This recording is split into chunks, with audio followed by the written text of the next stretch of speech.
Thank you all for joining us today. HPG is a CPA firm in Raleigh, and we've been around for 35 plus years, so basically forever. We typically, for the last number of years, have hosted the January and June meetings, and I look forward to the possibility of seeing everybody in person when we next host in January. Hopefully that will be a thing, and we look very much forward to this. But it's nice to see so many people able to join, and people from out of the area able to join today, particularly when, you know, there's content in the presentation that is important to you. So as I mentioned, HPG, we're a full service accounting firm. We've been in Raleigh for a long time. We do, you know, it's full service, so audits and reviews, a lot of tax work, client accounting services as well. And our primary industry niches that we service are technology and life science companies. But we do a lot of other companies as well. We have a large international practice, and we work with clients really who are all around the world. We work with a lot of inbound companies as well as companies doing business in different locations around the world as well. And I'll put my information and Cheryl's in the chat. So if you have any tax or other accounting issues that you have questions about or need some assistance with, we're always happy to help you. My personal practice, I work a lot with business owners and closely held businesses, mostly that are organized as, as pass-through entities. So a lot of operating companies, and with the individuals that are working with that. So today we have a great topic, which is the employee retention credit. And my fellow tax partner here at HPG, Cheryl Rue, is done a great job of helping service HPG clients in this area and really understanding the ins and outs of this credit, which this credit, she's going to tell you more about it than I, because I don't know nearly as much about it as she does, but it's a way to get money in your pockets of your company, you know, in some payroll tax relief. So it's a great credit and opportunity that has been overlooked. You know, a lot of people took advantage of the PPP loans as those have come available. The employee retention credit has, I think, been a little less utilized, but it's of great value to companies. Cheryl has been with HPG since 2015. She was in public accounting before that. She's been a partner since 2017. And before working in public accounting, she was in the military for a long time. And I think she's from North Carolina originally. Is that true? I am, but you know, I grew up in the military as well. So when you do that, you're not really from anywhere, but right. Yes, I would spend most of my life in North Carolina when I wasn't with my family traveling in the military. So she's proud to call North Carolina her home. How about that? And with that, I'm going to turn it over to Cheryl. So thank you all for joining us today. Cheryl, before you start, I'd just like to say thank you for your service. We have a lot of people in this group that are former military people, and I understand you actually retained the rank of major in the National Guard. So congratulations and thank you for your military service. I did. Thank you very much. Thank you. Husband served as well.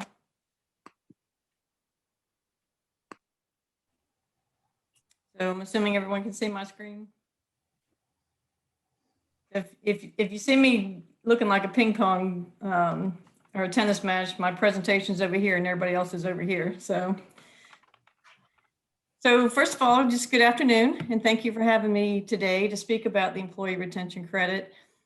I may simply refer to it going forward. In the tax world, we'd like to speak in acronyms. In the military world, we speak in acronyms. So I may just simply refer to it as ERC going forward.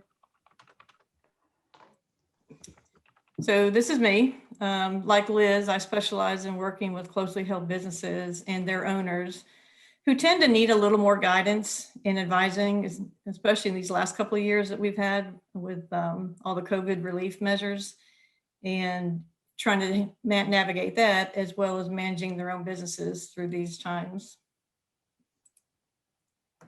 So these are the topics that I plan to cover today, and it should leave some room, like was mentioned earlier, for not only questions, but just general discussions about the credit itself, the different COVID relief measures, and what you've seen or experienced in any companies you're associated with.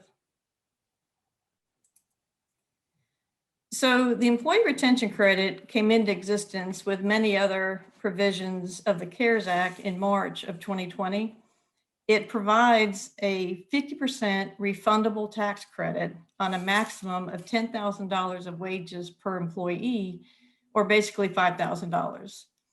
And this credit applied to all employers except for state and local governments, and like Liz mentioned earlier, any businesses that receive PPP monies. I think we all know by now that PPP is a Paycheck Protection Program. And that program was so popular when it came out that most businesses went that route, which prevented them from utilizing the Employee Retention Credit. So most businesses didn't even pay attention to the Employee Retention Credit, and it didn't receive much publicity and wasn't widely used. So there were two ways to qualify for this credit.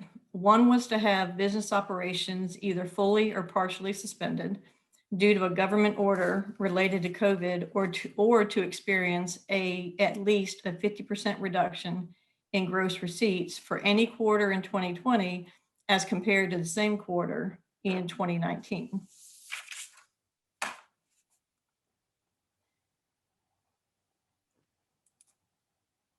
For obvious reasons, qualifying under the full or partial shutdown could be a little more difficult to determine than the reduction in gross receipts test, because that's simply a mathematical exercise.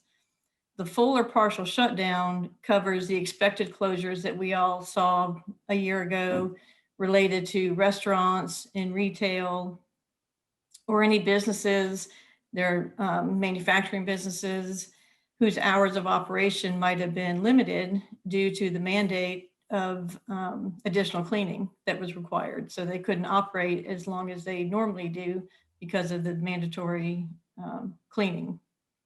Or there was also businesses that were limited into the number of customers that they could have at any given time.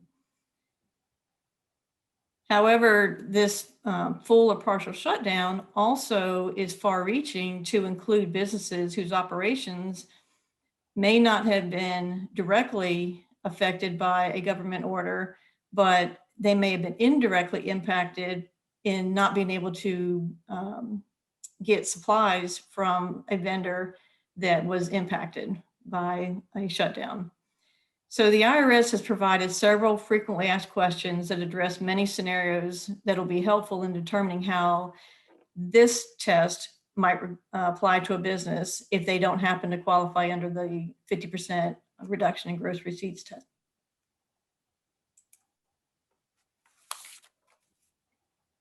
So once it's determined that a business qualifies under one of those two tests, the next question is, what wages qualify? And you may recall that I previously said that all employers were eligible for the credit other than state or local governments and those that took PPP loans. However, how those employers can qualify for the credit is different. So for employers with more than 100 full-time employees, only the wages that were paid to employees who were not working were qualified wages. However, wages that were paid by an employer with less than 100 employees, all of the wages are qualified wages, whether the employee was able to work or not.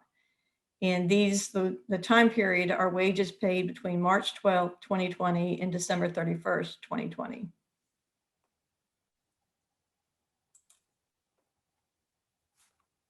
So qualifying wages are all wages that are subject to FICA. It can be salaries, commissions, bonuses, stipends, anything included in someone's pay that's subject to the FICA tax, as well as employer paid health insurance. So, but one thing that does not qualify is any wages paid to a relative or dependent of an owner of a business does not qualify.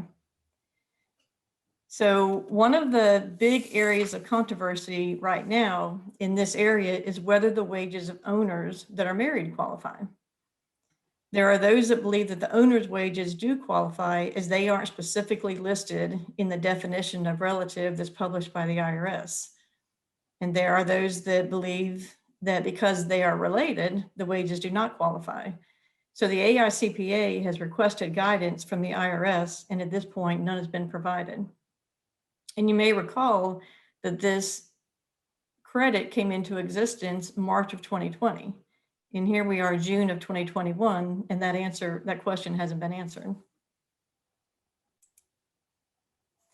So as I said earlier, the maximum credit for the entire year for each employee is $5,000, depending on the amount of wages paid in each of the qualifying quarters. So the maximum wages per year is $10,000, but that's the maximum, but the qualifying wages are only those that are paid during the qualifying period. And this is where it can get a little confusing for a lot of the business owners. So for the 50% reduction of gross receipts test, the qualifying quarter begins with the first quarter that experienced a 50% reduction, greater than 50% reduction in gross receipts. The qualifying period ends on the quarter following the quarter that experienced a reduction of gross receipts of less than 20%. So what that means is if you happen to qualify in first quarter because you had the 50% reduction of gross receipts, in the second quarter you had 81%, it's the third quarter that you no longer qualify. It's the quarter following the quarter that had the increased gross receipts. So what that means is if you qualify in one quarter, and this is 2020 that I'm talking about right now because it's different in 2021. So if you qualify in one quarter with the way this definition reads, you automatically qualify in the following quarter.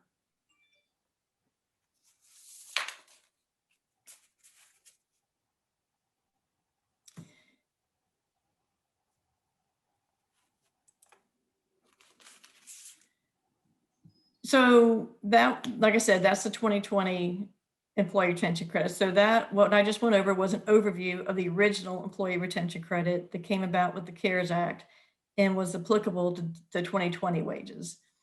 Then the Consolidated Appropriations Act came about, and that was passed in December of 2020, and it expanded as well as extended the employee retention credit. And since then, there have been several other pieces of legislation and guidance released regarding the ERC. So I'd like you to notice the timing in the dates of the guidance that's been issued and the laws that were passed in the last few months. So in December, the Consolidated Appropriations Act that expanded and extended the ERC into the first two quarters of 2021 came into existence. So we've gone past 2020, now we're in the first two quarters of 2021. And then in March of 2021, there was guidance issued for the 2020 employee retention credit. Then the American Rescue Plan Act was passed in March of 2021, just a few weeks after the guidance came out related to 2020, that expanded the employee retention credit into third and fourth quarters of 2021. Then in April of 2021, there was guidance issued for the employee retention credit as it related to the first two quarters of 2021. So think about all the business owners and advisors that are trying to navigate these rules on just this one credit, not to mention everything else that came out during that time period related to COVID. So it was and continues to be a very frustrating time for business owners. So I said that the Consolidated Appropriations Act expanded and extended the original ERC. So what this act did, it increased the credit to 70% of qualifying wages as opposed to 50%.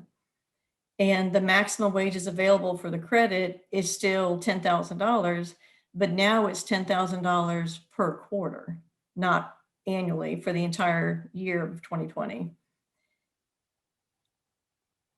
So the biggest expansion of this credit, and why we're talking about it today, is that businesses that received a PPP loan were now eligible to also qualify for the employee retention credit.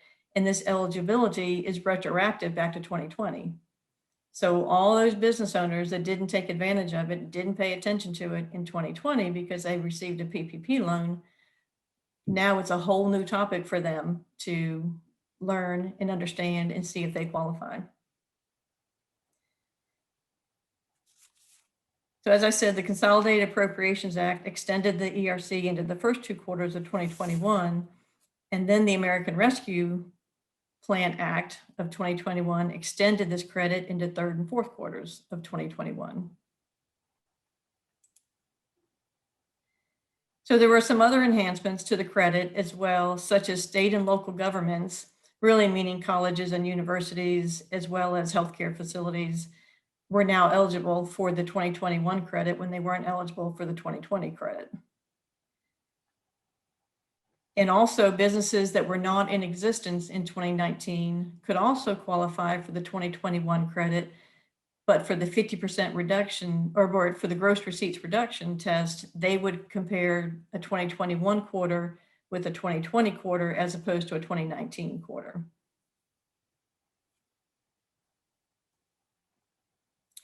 So the same 2 tests for eligibility applied with the 2021 ERC. However, the gross receipts reduction test was reduced to only a 20% reduction in gross receipts as opposed to a 50% reduction in gross receipts. So it's obviously a lot easier to qualify in for the 2021 credit.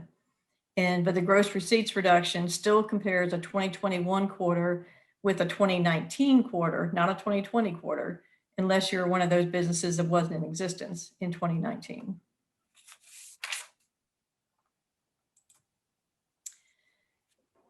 So another enhancement is the change in the eligibility of employers. So again, it's eligible for all employers, but now employers with more than 500, as opposed to 100 in the 2020 credit, those wages qualify if those wages are paid to employees who are not able to work due to either a shutdown or COVID-related reason. Employers with 500 or less full-time employees will qualify for all wages paid during a qualifying period.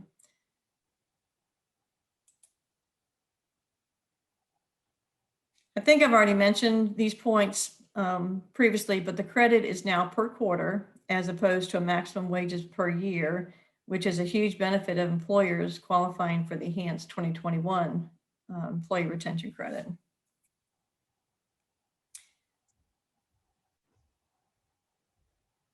Oh, and there's also, I don't think I mentioned this. So for the gross receipts test, you calculate or compare 1 quarter in 2021 with the same quarter in 2019. However, one thing that the 2021 credit allows you to do, it allows you to test the quarter immediately preceding the quarter you're in to see if you qualify. And that makes sense, because if not, everybody would have to wait until their quarter finished before they knew if they were eligible for the 20% reduction in gross receipts. And I have an example here. So 4th quarter 2020 as compared to 4th quarter 2019 could be used to measure for the 1st quarter 2021. So they've really made the 2021 credit easy to qualify for.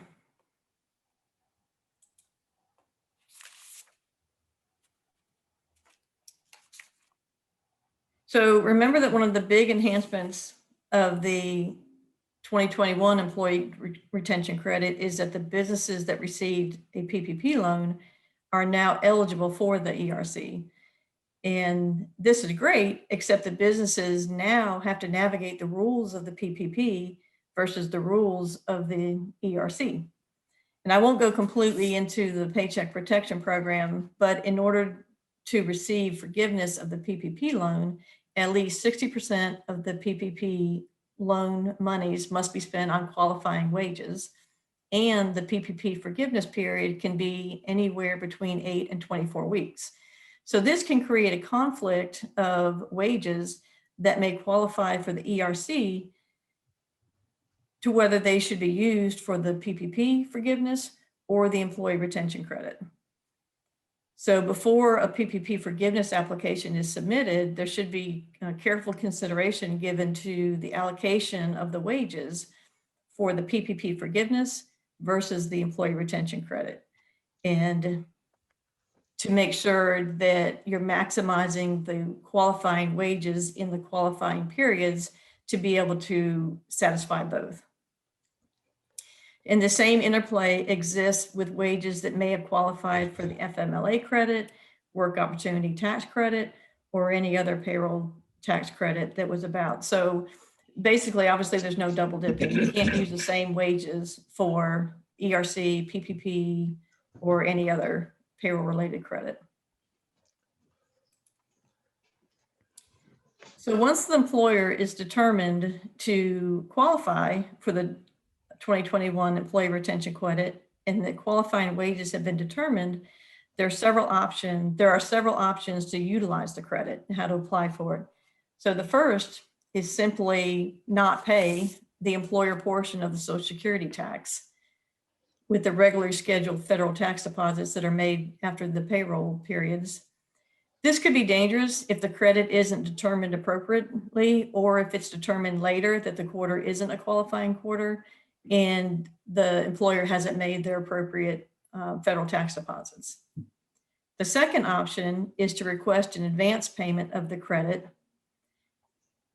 And I have an example here. So if in the quarter that you expect to qualify, you could use $1 million of the credit, $1 million of credit in the first quarter, but you have 200,000 left over that you could apply to the next quarter. You can use the Form 7200 to apply for that advance credit. So you wouldn't have to wait for your second quarter. What we've seen with that is there's no guarantee how long the IRS would take to process that advance payment. And so really, would it really be an advance payment, or would you just be better off of waiting for the next quarter and using it then? So thirdly, the third way is to go ahead and make the appropriate tax deposits in the quarter and then report the credit on the Form 941, on a timely filed 941. And since it's a refundable credit, the 941 would show that those monies can be refunded. You could also apply it forward to another quarter, but what most people are doing is using this employee retention credits to get cash back into their pockets. So it's important for an employer to work with their payroll company to claim this employee retention credit, even though CPA firms are talking about it and educating their clients about it. The ERC is a payroll tax credit. It's not an income tax credit.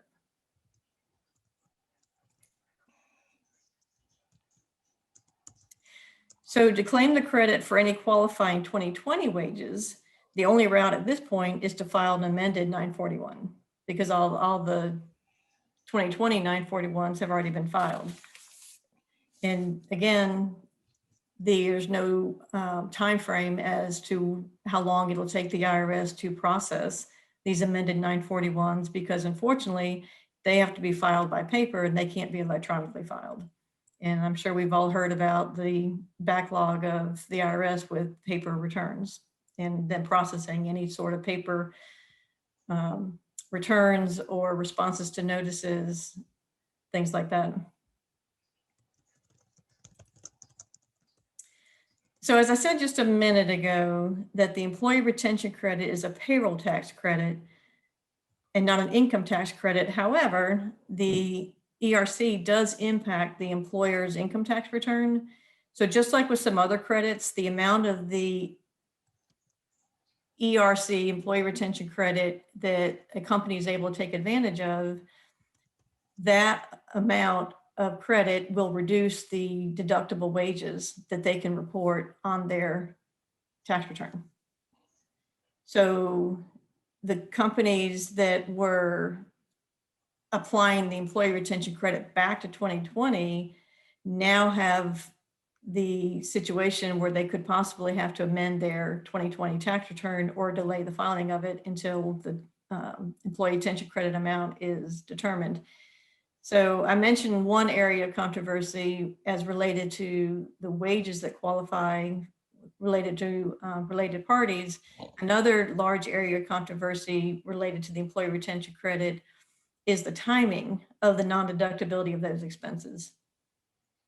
So if an employer determines in 2021 that they qualify for the 2020 credit and they apply for it in 2021, does it impact the 2020 wages that are deductible, or does it impact the 2021 wages that are deductible? So one school of thought is that the 2020 expenses are impacted since the credit utilizes 2020 wages. If this is the case, then some of the 2020 returns may need to be amended, like I said. But another school of thought is that the credit is applied for and received in 2021, so the 2021 expenses should be impacted. The AICPA has also requested guidance on this issue, and again, none has been provided at this time.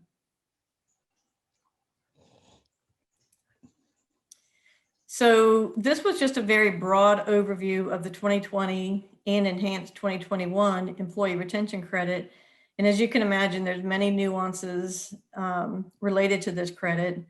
And if you can tell by looking at the multitude of frequently asked questions that have been issued and the additional guidance that's been issued, it's important that businesses work with their CPAs and their payroll companies, as I said, to navigate this credit and its interplay with other COVID relief measures. And I have my contact information on here, Liz's contact information, and I'm happy to take any questions now and have further discussion about it. And you're also welcome to contact me later if questions come up at a later point in time. If anybody would like to unmute and just ask her your questions directly, please feel free to do so.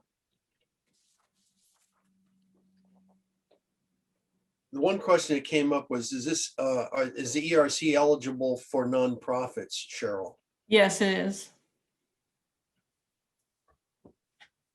And the 2020 credit was as well. The only thing that was added in the 2021 were the states and universities. Okay. Cheryl, is the ERC treated any differently for S Corp owners that own more than 2% of their company? Well, that's part of that controversy of whether their wages qualify or not because of the related party. My opinion, I'm in the school of thought that they qualify because there's a very specific and direct list of relatives that don't qualify, and spouses aren't in that list. All right. Cheryl, I think you said the 2021 changes were that an employer had to be either subject to a shutdown or had a reduction in revenues. So it sounds like a company could have continued to operate normally throughout 20 and 21, but if they had a reduction in revenues, they would qualify for the ERC. Is that correct? That's correct. It's either or. They don't have to experience both. Okay. And in the 2020 credit is it has to be at least a 50% or greater than 50% reduction of gross receipts, and and then in 2021 credit is you only have to have at least a 20% reduction. And it's hard to make a broad-based program that's equitable to all businesses, because I know I've run across several businesses that the second draw of the PPP was the same thing. It had a gross receipts test as to whether you could qualify or not. And I've had businesses that had a great year, but they just happened to have one quarter that had reduced gross receipts just due to timing of receiving payments, but yet they qualify. And then I have other clients who didn't have a great year, but for whatever reason, just based on gross receipts, not after expenses, not their net income, they didn't qualify. So it's when you try to make something applicable to everybody, there's some that fall through the cracks, but at least with the 2021 credit and the gross receipts reduction being 20% as opposed to 50%, it helps. And then another thing that I didn't mention in here is that, remember I talked about you could use the quarter before, like if you're looking to qualify for first quarter 2021, you could use fourth quarter 2020 to see if you qualify. And if you do, you can qualify for fourth quarter 2020 and you qualify for first quarter 2021 automatically. So I feel like they tried to make 2021 credit applicable to everybody, and the fact that it's $7,000 maximum, $7,000 credit per quarter per employee. That's $28,000 a year per employee, depending on if they all have a maximum of $10,000 of wages per quarter. That's huge. Cheryl, I assume not nonprofits qualify. Correct. So Cheryl, when you're comparing gross receipts quarter to quarter, whichever you're comparing, are you allowed to exclude the receipts from the PPP forgiveness in calculating your receipts? Yes. That could make a difference to some companies. Yeah. Right. Because you know, when you receive the PPP, that really went on your financials as a loan, and as opposed to gross receipts. And then when it was forgiven, and then it hit your income, but the gross receipts test does exclude the PPP proceeds. Right. So the chat box didn't just fill up with questions while I was talking? Is there a risk that they will run out of money like the PPP, or is this something it's based on, whatever it is, it works out, that there's not a limit? Whatever it is the only, I won't even call it a downside, but the only unknown at this point is the timing of how long it takes, because it's being touted, obviously, by our current administration that has enhanced it, that it's cash in the pocket, employers need it, it's a quick way to get cash back in their pockets. But is it really? Because I've assisted a few companies with actually filling out the 941Xs, the amended 941s for 2020 back in February or March, and they haven't received the money yet. So if a company really needed it to stay in existence, it's not coming as quickly as it should. But I mean, I'm trying to make a point in that one slide of the timing of all the different legislation and guidance that came out. And so not only is that what we in the industry have to navigate, as well as the business owners, but the IRS also has to provide and navigate, and on top of their workload in that March, April timeframe, which is busy for everybody. And of course, the business owners are trying to close out their 2020 year. And then this enhanced employee retention credit basically just opened up their 2020 tax year again, if they determined that they qualified for the employee retention credit. Is there a deadline on when you have to file it by? I haven't looked into that specifically, but I'm thinking it's still that the amended 941s would still have that 3-year statute of limitations. So it's not too late now to go back even for 2020 if you were to qualify under the 2020 rules? Right. Hey, Cheryl. Oh, then it keeps holding up your 2020 tax return, because you have to reduce your expenses on your 2020 tax return, unless you're in that school of thought that you reduce the 2021. You let it impact your 2021 return. It's probably, I shouldn't say out loud, but my suspicion is, since guidance hasn't been given, whatever the business does, whether they reduce their 2020 or they reduce their 2021, the IRS will be okay with, just because guidance hasn't been released. And even if businesses that extended their returns, they're still due by September. So if we don't get guidance by September or October, what are they going to do?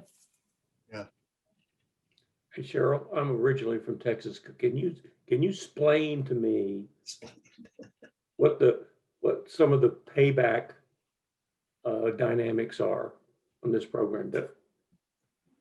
What do you Doesn't mean by it payback? Well, isn't there a possibility that a company has to pay back a portion of what's funded to them or not? The employee retention credit? Yeah.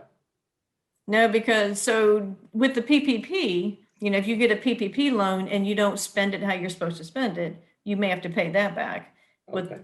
the employee retention credit, if you qualify and it's determined that the wages are not the same wages that are used for the PPP forgiveness, then you qualify. So there's no payback. There was another provision that related to payroll, and I didn't advise any of my clients to do it, was deferred payroll tax. And maybe that's what you're thinking when I talked about not making the federal tax deposits. You could just not make the federal tax deposits if you thought you qualified for the employee retention credit. But there was another program that allowed employers to defer paying the Social Security taxes and not withholding it from their employees' pay. And that was something that you could defer it in these particular quarters, but you had to pay it back in those particular quarters. So I told my clients not to do that because it was just too dangerous. What if the employee quit between the time you had to repay it? Well, then the employer had to repay it. And the other thing that didn't really make sense in that is if you don't withhold it out of an employee's pay in this time period and they get $500 of extra income, but then they have to repay it in another quarter. Well, now they have 500 less and now they're getting less money. So they'd really, whatever they received extra on the front end, they'd have to save. So they have it to pay back on the back end. So that didn't really help anybody. So maybe that's what you were thinking, but no, the employee retention credit, if you qualify, you qualify. Now, it is a new program. So one thing we don't know is what the audit process is going to be 1, 2, 3 years from now. And what the frequency is and what the threshold level would be. That's just something we don't know, but I don't worry too much about the audit because you either qualify or you don't qualify. And the gross receipts test is a pretty simple test to determine whether you qualify by. Now the shutdown, that could be a little facts and circumstances related, but if you qualify, you qualify. So any of mine that qualify, I tell them to go for it. And even the reduction of the expenses. Okay, so you don't get the full impact. If you received $50,000 in employee retention credit, some of that's going to be reduced because now you have a higher income tax, but you're still better off getting a credit if you can.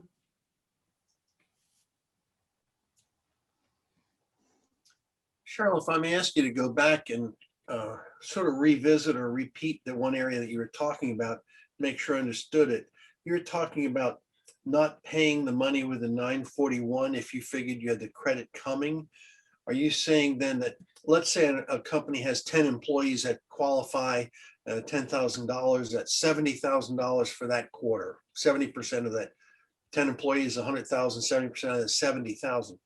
Are you saying then that they would not have to pay, or they could not pay $70,000 on their 941 that would normally be due because they figure that credit's going to come through? Is that what did I understand you correctly? Exactly right. Okay, So thank you. the 941 has been formatted to add lines for the employee retention credit. So, I don't have it all memorized, but you have your wages, and you have your amount of the tax that you're supposed to pay.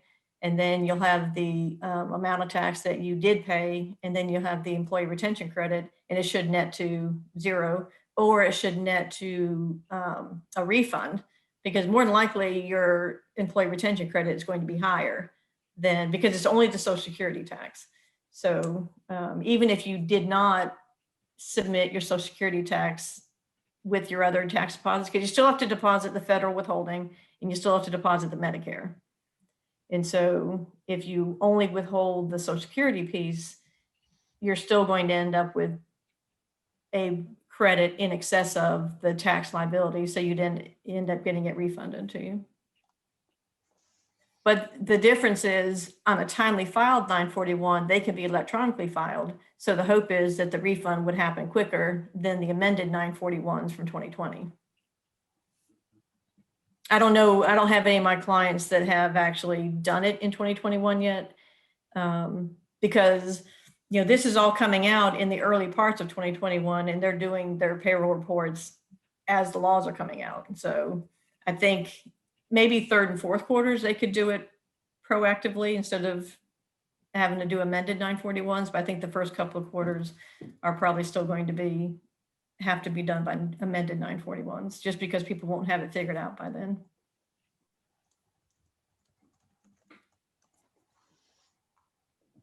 So I see we have a CPA that joined us. Every time I see a CPA back there, I get nervous. It seems like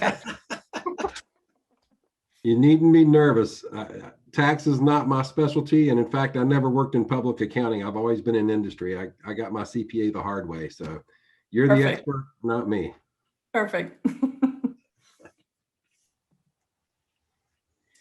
Going back to the, I guess I'm going to come back to Tom's comment about being from Texas or whatever, which I enjoyed. When you're making payroll, you've got to make your payroll tax deposits within X number of days of when you've paid the payroll. So if that's the case, when you go to file your 941, in most cases, when you have already made the deposits, and therefore you would automatically, even though you do a credit, you couldn't just deduct it because you'd still have it coming, unless you're saying you're going to withhold that last deposit or something like that. Well, you can withhold deposits each time. So you're right. But employers have different time periods depending on what the amount of their payroll tax deposit normally is. Determines how frequently they have to make their tax deposits. So whatever your time period is of when you make your tax deposit, you can short each of those tax deposits. Okay. And then it gets trued up on the 941. Okay. Good. If you're going to do it real time like that, Yeah. or you could make your tax deposits and then claim the ERC on the 941, and then all of the ERC would be refunded because you had made your tax deposits. Yeah. Good. But I know there's a lot of CPAs that are hesitant to advise their clients to short the deposits. Just in case by the time you do the 941, you realize that you didn't qualify or you didn't calculate it right. Well, now you're going to be penalized for shorting your tax deposits. Would that apply to each and every tax deposit that was due? Mm-hmm. Okay. So you might be good on one tax deposit, but short on another tax deposit. Is that right? Depending on how off you were on your calculation of the credit. Yeah. Right. Yeah. And I don't even know how they would determine that. So let's say you were $10,000 short on your credit. Do they say that your first deposit was short or your second deposit was short or a blend of all of them were short? I don't know. Yeah. That's the thing with it being a new program. We'll have to find out when we get there or find out when they audit. Same thing with the PPP program. I've read commentary where the IRS expects to be auditing these for the next 3 to 5 years. And which is unfortunate because when it all came out, it was such a scramble and everybody was learning something new and there wasn't a lot of guidance, and even the guidance came out would change and be contradictory as to whether you qualified or didn't qualify. So it's to audit someone 5 years down the road when you have the benefit of hindsight. That's a little unfortunate when you didn't have that benefit on the front end. But we'll just have to see how all that plays out as well. It's kind of like the wild, wild west when COVID hit with the tax law changes.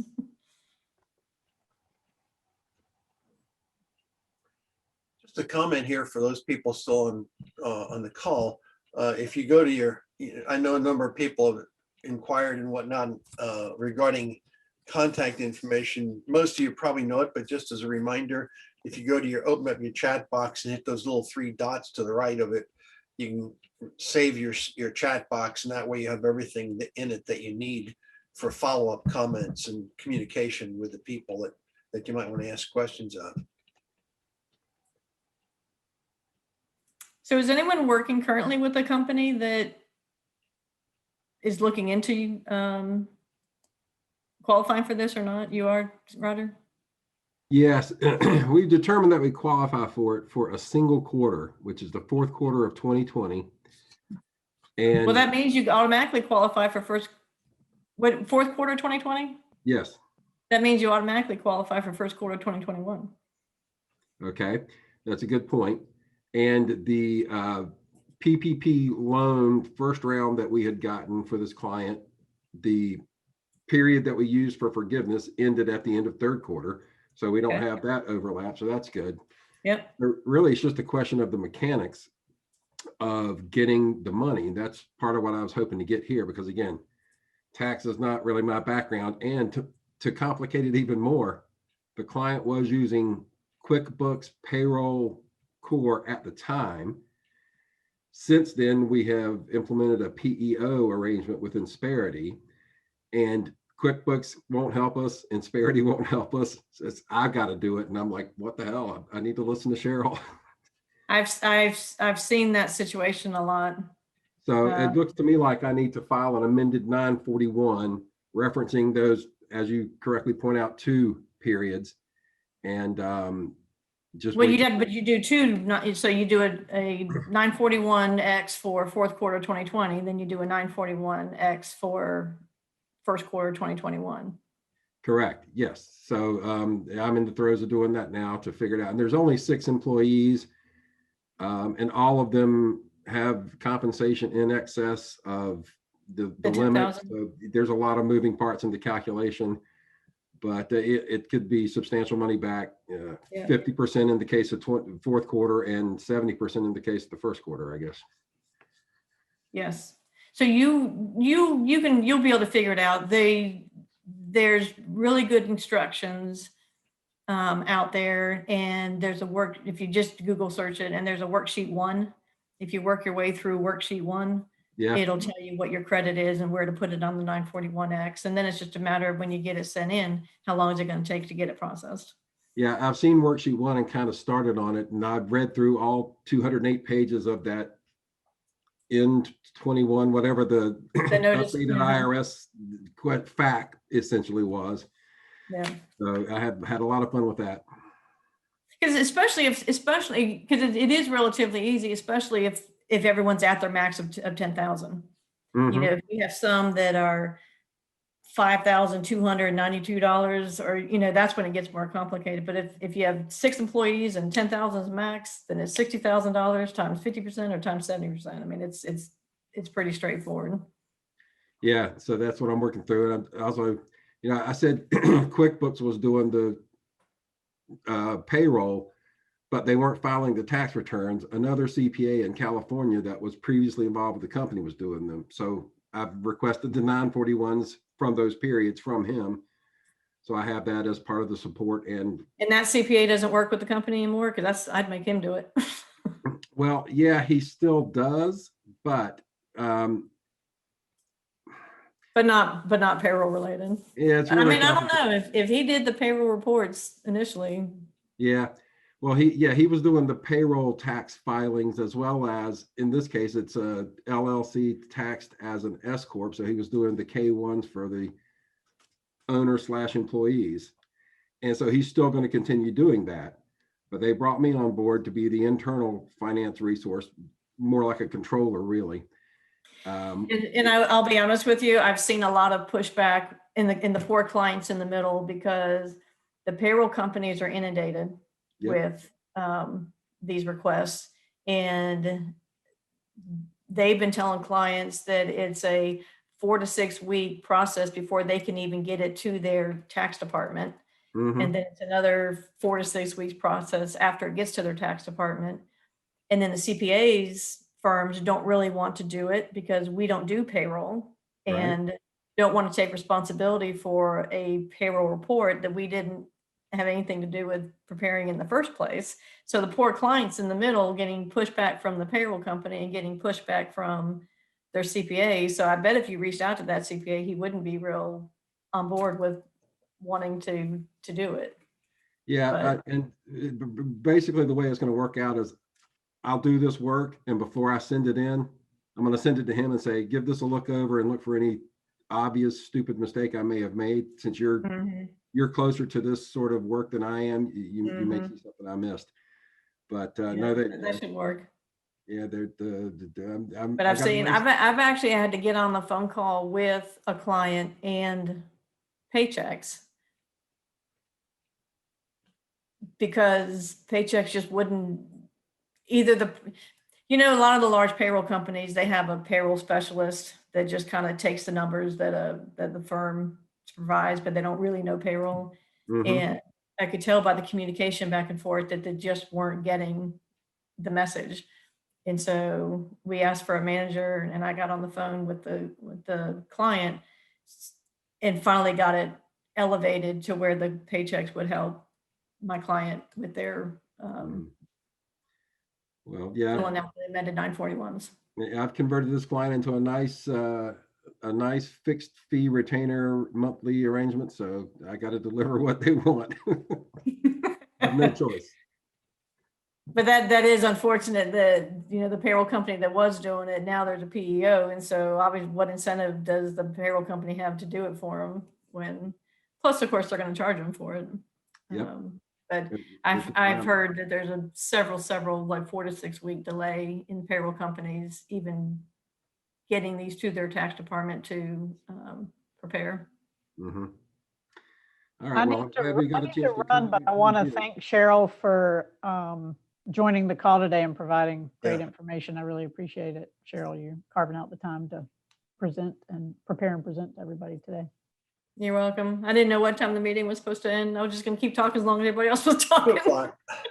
Well, and I want to Y'all thank, can keep going. I just need to run. Hey, I've got a question, Ted. Thanks, Liz. If we have time. appreciate it, Liz. I wanted to take a minute. Oh, well, she's gone. I just want to take a minute and thank HPGs before she went. But so I'll thank Cheryl. And Cheryl, if you would pass it on to Liz, we said thank you to her. Tom, you had a question. I'm sorry. Go Yeah, ahead. I was going to ask Cheryl, I'm on the board of a nonprofit that we've got like 6 employees, and nobody was laid off or furloughed or anything else. But our fundraising took major body block in 2020. So I don't think we'd qualify for one, but we would for maybe the second, loss of a reduction in revenue. Gross receipts reduction. Right.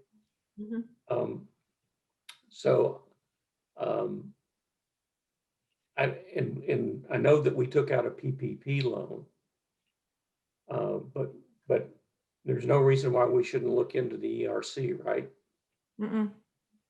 Yeah, so for 2020, you have to have a greater than 50% reduction in gross receipts or contributions, in your terminology for the not-for-profit world. Or in the 2021, you only have to have a greater than 20% reduction of gross receipts. Okay. And so there's no reason not to look into it if you had that, either one of those reductions of gross receipts, but you'll just have to navigate the wages for the time period that you qualify for the ERC. You'll have to navigate the wages that were paid during that period versus what we use for your PPP forgiveness.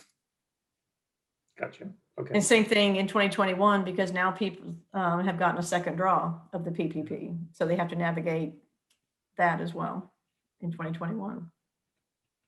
Thank you. Question, Tom. We've had a lot of good questions. Any more? I don't want to cut anybody off, but I thought that was a good point. I hadn't thought of it from that perspective, Tom, till you brought it up. Are there any other questions for Cheryl regarding this? One of the things I'd like to say is, Justin, is this your first time on a Raleigh call? This is my first first time on a Raleigh call. I thought so, and we've got a meeting lined up right after this. I would like to sort of take a step backwards because you missed it early on. We asked anybody that was here for the first time to, sort of give us a little bit of an update, 60-second, 90-second elevator speech. Tell us who you are, where you are, what your situation is, if you're working, if you're in transition, and if so, what are you looking for? So would you be kind enough to do that now, Justin? Oh, well, how do you know I didn't miss that intentionally, Ted? Now you're calling me out for this. You're busted. You got me. No sliding under the radar here. Well, I'm the CPA too. I know how to fly under the radar. Actually, thank you. I appreciate that opportunity, Ted. I am actually sort of in transition, sort of not.